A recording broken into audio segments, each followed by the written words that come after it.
worship service. And I'm just really grateful, my Lord, that He really knows what's inside our hearts. He really knows our desires. Next pagka-Sunday, although in my nature I'm very maulayaon, daw actually tao, and then I heard music, mga feeling ko ano na siya. And dire-diretso ko sulod. I started the way, so amat-amat ko every week na ako nag-church. And it seems like may something sa the way. Why is it you have to go back every next Sunday? Though it seems na nga hindi ko siya pwede i-mix. So, I thought ayun nga, I already started my Christian walk. And I thought that mas namin na ginagawa life, but it was actually opposite. My life changed 360 degrees. Sa mga bagay na I never thought na magtabo sa aking life. I want to be grateful sa The Way family, of course kay Pastor Ryan. Without Pastor Ryan, without his ministry until now, siguro I'm still ignorant with the truth about my authority. Grateful man lastly sa ako ng mga YA family. Actually, it's the first ministry that I have attended in my life, so I'm really grateful. And of course, lastly, I'm really grateful to God. Finally, that I'm already complete. Before, hindi ako ka-relate actually, what does it mean kung nabalo nila that your life is actually complete in Christ. And until such time that I already encountered it myself, how to be complete in Jesus. So, I'm really grateful. So, hi everyone. So, my name is Maria Jamska Cabos. A lot of the people here at church call me Ma'am MJ.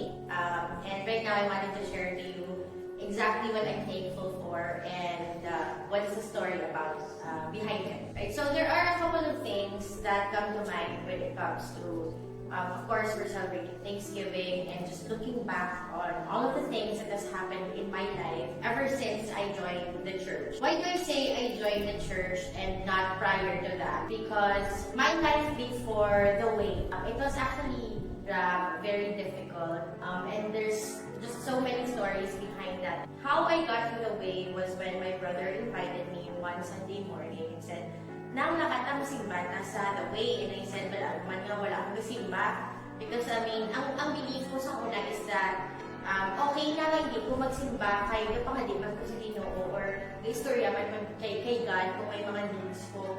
Pero kasi naman ako na kay aircon to. So actually, ang sales talk niya pasakot is aircon dito. Very first time sa Robinsons na, I felt like the message was talking to me. To be honest, I don't remember the message anymore. But what I remember was, grabe nga hibi. Grabe din hibi. Naging istorya niya dito to comment to be ang invitation sa mga mga brother. Tapos kung tayo nito. And during that time as well, ang husband ko man, yung nagbalik mo siya sa iya faith. Many years prior to that, ang adlaw-adlaw na mo, tapos itong wala ka kabalok, nung kanoon mo the next day, tukutin ka mapulot sa diaper sa mga kabataan mo, how you will survive to. So, start ka nag-church ko sa The Way, that was 2018.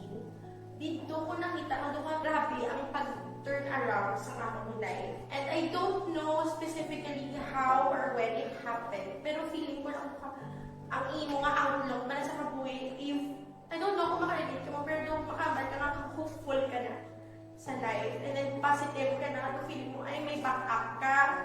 Somebody is always going to catch you. And it's not somebody here in the physical realm. May Jesus ka. And dito ko na-realize nga, biskin makasasala ka, or daw ka tumubra sa past mo. Erase na to, kumbaga may fresh start ka na. So, what I'm thankful for is now, I live in this life where balaan ko that secured. So, in itself, it's something to be grateful for day in and day out. So, change in lifestyle did. We're so thankful that at the end of the day, you're saved. And that whatever happens to me and to my family, especially my children, that we're all gonna be okay because we're all gonna meet in heaven with Jesus. And that is my story.